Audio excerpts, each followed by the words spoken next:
সুখে সংসার করার একটা মাত্রই উপায়, আচ্ছা বরকে হাতের মুঠোর মধ্যে রাখতে হবে। এদিক ওদিক যদি তাকায় না, ছোচকা মারে, চুলির মুঠি ধরে হ্যাচকা মেরে টেনে নিয়ে আসবেন। দেখাবো নাকি ডেমো? এই শুনছো, এইদিকে এসো একটু, কি হলো? এইদিকে এসো, খাইয়ে দাও। একটু পরে খাওয়াচ্ছি। এখনই খাইয়ে দাও বললাম তো, আমি আসছি একটুখানি। এখনই খাইয়ে দাও। रुको जरा सबर करो। চামচে দাও, হাত দিয়ে খাইয়ে দাও।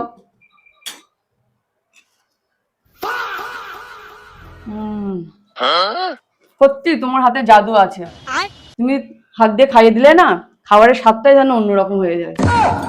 তুমিও খাও। আমি পরে খাচ্ছি। খাও না, তুমিও খাও। একটুখানি আসছি আমি। কেন, কি হয়েছে? আসলে পটি করেছি তো, এখনো পর্যন্ত হাতটা ধোয়া হয়নি, তুমি হট করে ডাকলে বলে চলে আসলাম।